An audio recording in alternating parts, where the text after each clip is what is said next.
이번 대선의 또 하나의 핵심 변수가 될 여야 단일화에 대해서 얘기를 해볼까 합니다. 지금 윤석열 후보의 선대위가 이제 부침을 겪으면서 안철수 국민의당 후보의 몸값이 계속해서 올라가는 현상을 우리가 지켜보고 있는데 그에 대한 지표도 나와서 주목되고 있습니다. 단일화가 들어간다면 후보 적합도는 누구인가? 전체 응답자 중에서는 안철수 후보가 41.1%로 높았는데 정권 교체를 원하는 응답자 중에서는 대체로 이제 보수 쪽이라고 봐야겠죠. 48.7%로 윤석열 후보가 앞서가고 있습니다. 앞서 전해봤던 그래프랑 조금 더 비슷한 그래프라고 볼 수 있는데 서정욱 변호사님 어떻게 읽으면 됩니까? 결국 이제 이것도 아마 이제 전체 국민을 대상으로 하면 아무래도 이게 진보층이 있으니까 윤석열에 대한 비호감이 크잖아요. 그래서 이제 그 안철수 후보가 높게 노는 거고요. 근데 문제는 보수층만 대상하더라도 상당히 높게 노잖아요. 예. 저는 옛날부터 방송을 할 때부터 안철수 후보가 이제 그 최하 20% 가까이는 갈 수 있다. 이걸 계속 여러 번 제가 한 이유가 이번 대선은 역대급 비호감 선거입니다. 그거는 이제 지금 윤석열 후보 지지율 빠진 게 이재명 후보 쪽으로 안 가고 있어요. 그걸 흡수하는 게 안철수 대표 아닙니까? 네. 근데 그 비율이 상당하거든요. 정권 교체 욕구가 옛날에 보면 이게 보통 한 55% 가까이 넣었죠. 요즘 약간 떨어졌지만. 예. 그러면 이게 50% 넘는 정권 교체가 윤석열 후보가 한 35% 정도 흡수하면 나머지 20%까지는 안철수 후보가 흡수할 수 있거든요. 저는 상당히 그 안철수 후보가 앞으로도 지지율이 계속 상승할 가능성이 있다. 이렇게 보이고요. 자, 그렇다면 만약에 그 3자가 끝까지 가면 그러면 이게 이재명 후보가 어부질합니다. 안철수 후보가 끝까지 완주하면 무조건 이게 저는 보수표가 갈리면서 이재명 후보 이깁니다. 그렇겠죠. 근데 문제는 안철수하고 윤석열이 단일화하면 그러면 이게 단일 후보가 이길 거예요. 단일하면. 예. 그러니까 그만큼 이게 저는 안철수 후보가 캐스팅 보트를 짓는데 문제는 이게 단일화할 때는 여론조사를 하잖아요. 그렇죠. 근데 그 여론조사는 전 국민을 대상으로 여론조사 하겠죠. 전 국민을 지금처럼 지지층만 가지고 할 수는 없잖아요. 이번 경선처럼. 보수층 아무래도 윤석열 후보는 보수층 쪽만 하고 싶을 것 같은데. 근데 그걸 배제할 방법이 현실적으로 어렵고 이번 경선할 때도 홍준표 후보가 그러가 48%를 이긴 거 아닙니까? 여론조사는. 예. 따라서 저는 만약에 단일화 여론조사하면 한마디로 이게 누가 이길지를 모른단 말이에요. 그렇기 때문에 저는 안철수 후보도 단일화에 적극 나설 수가 있다. 왜? 여론조사로만 단일화 한다면 내가 이게 윤석열 후보를 이길 수도 있겠다. 이런 게 희망이 생기면 단일화 하거든요. 예. 따라서 저는 결국에 결론은 안철수 후보 지지율이 계속 오르면서 윤석열 후보하고 단일화로 가는데 그 승패는 누가 이길지는 예측 불허다. 이렇게 전망합니다. 예, 일단 단일화까지 그리고 누가 될지까지는 이제 그때 가볼 일이다. 이런 말씀도 해주셨는데 일단 안철수 후보의 선대위 입장에는 상황이 상당히 고무적입니다. 지금 반색하고 있는데 오늘 그 권은희 원내대표가 전화 인터뷰를 많이 했습니다. 윤석열 후보의 지지층이 안철수 후보에게 이동을 했다기보다는 기존의 안철수 지지층이 다시 결집을 하기 시작한 것이다. 새로운 중도층 그리고 20대가 안철수의 도덕성과 정책을 보고 안철수의 정치를 이제 막 소비를 시작하는 것이다. 이렇게 얘기하고 있습니다. 사실은 안철수 선대 입장에서 최근에 이런 얘기들이 나오고 있습니다.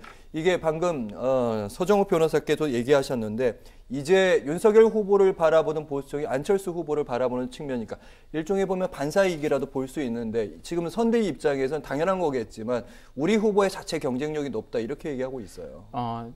사실 제3자 입장에서 보기에는 반사이익이 크다고 보는 게 맞을 것 같아요. 왜냐하면 안철수 후보가 뭐를 보여준 게 아직은 사실 그렇게 없거든요. 그러니까 새로운 정책이나 어떤 이벤트나 이런 것을 통해서 안철수 후보가 적극적으로 뭐를 보여줬기 때문에 그거를 계기로 넘어왔으면 그 말이 맞는데 사실 안철수 후보는 그렇게 주목을 받지 못했습니다, 그동안. 그리고 사실 이제 지금 보수 쪽에서 계속 지금 윤석열 후보에 대한 그런 실망감? 그리고 또 이제 국민의힘 내부의 내홍에 대한 그런 피로감 이런 것들 이제 계속 쌓여가면서 안철수 후보 쪽이 계속 올라간 것이어서 그렇게 보기는 어려울 것 같고요. 지금 권은희 원내대표께서 말씀하신 것처럼 이거를 정말 안철수 후보의 단단한 그런 지지층을 만들기 위해서는 지금이라도 안철수 후보가 뭔가를 보여줘야 되는 상황이 아닌가 싶습니다. 지금이라도. 네.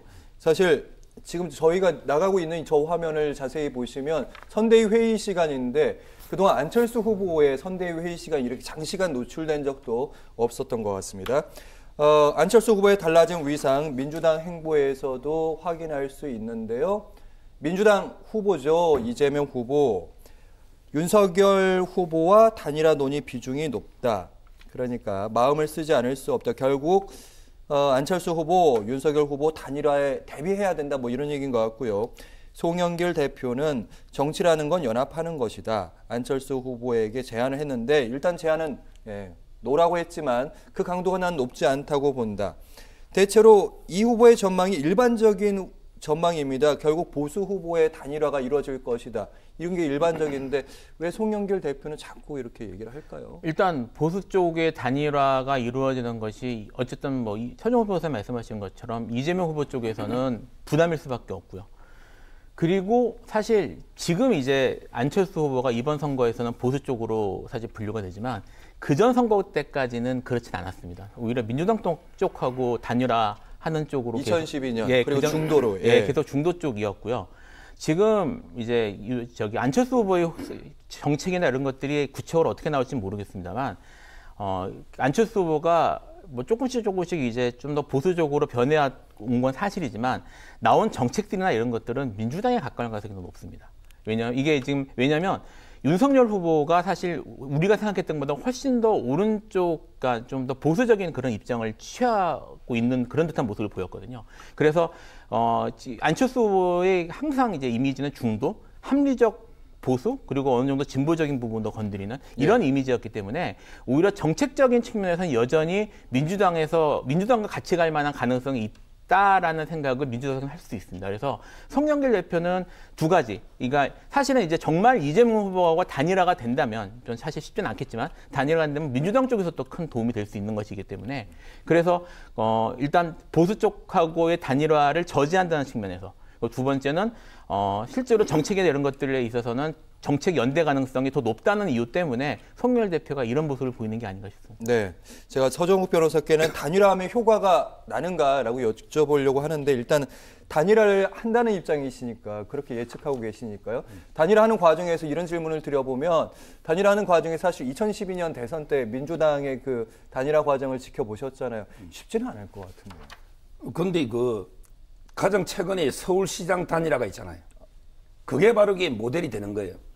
제가 이제 안철수 대표를 최근에 몇 번 인터뷰도 해보니까 민주당과 합칠 가능성은 제로.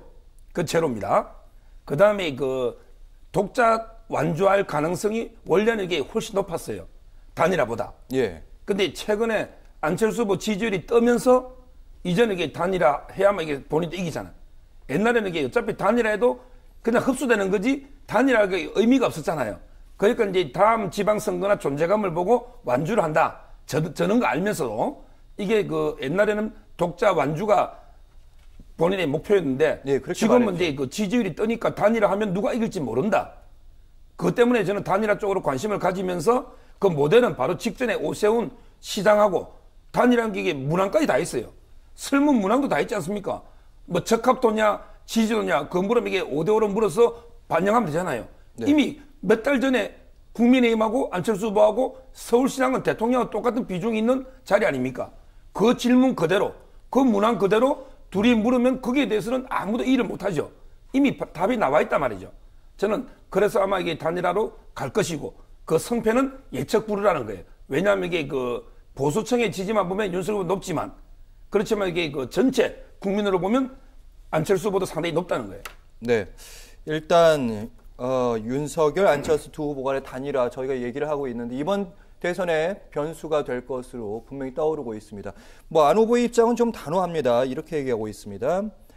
안철수 국민의당 대선 후보 무슨 소리냐. 서정욱 변호사님 예측과는 일단은 다르게 지금은 완주할 것이다. 나와 후보 단일화만 한 사람들의 목적은 단일화보다는 날 제거하려는 것이다. 무조건 완주하겠다 이렇게 얘기를 하고 있는데 사실은 서울시장 선거 때 단일화에 성공했고 그게 어떻게 보면 보수 야권의 단일화의 성공 사례이기는 한데 문제는 그때 안철수 후보가 단일화해서 안 됐단 말입니다. 그런데 저 발언은요. 제가 알기로 민주당의 송영길 대표가 단일화 하는데 그걸 대상으로 해서 저 발언한 거예요. 국민의힘에서 단일화를 지금 제안한 사람이 있습니까? 없잖아요. 김종인 위원장이 최근 언급했지만 이준석 대표는 계속 단일화 필요 없다고 하거든요. 따라서 저 발언 가지고 안철수 후보에게 그 평가하면 안 되고 저는 조금 더 이게 물론 지지율 추이를 봐야 되지만 시점이 지금 아니에요. 지금 아니고 이게 선거 등록 직전까지 가면 아직 기간이 많이 남아있죠. 그렇죠. 상당히 그 사이에 지지율이 20%대만 돌파하면 전 단일화로 간다. 이렇게 보는 거죠. 지지율 20%.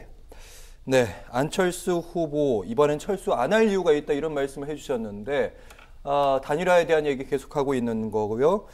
이에 대해서 단일화에 대한 얘기 여러 가지 얘기가 나오고 있는데 일단은 시간이 많이 있기도 하지만 또 한편으로는 없어 보일 수도 있습니다. 지금 대선이 한 2달 정도 남았기 때문에 최소한 한 달 전쯤에는 이제 단일화 들어간다면 시기는 그 정도로 봐야 되는데요. 너무 늦으면 또 단일화 효과가 좀 반감될 수도 있는 거잖아요. 네, 그럴 수 있는, 그리고 너무 늦으면 그럴 수 있을 텐데 저는 사실 단일화가 쉽지 않을 거라고 생각을 합니다. 이제 왜 그렇게 생각을 하냐면 말씀하신 것처럼 안철수 후보의 지지율이 높아지면 안철수 후보 쪽에서 단일화 얘기를 적극적으로 나올 겁니다. 하지만 그 상황이면 반대로 윤석열 후보 쪽에서 적극적으로 나오기 어려워지겠죠.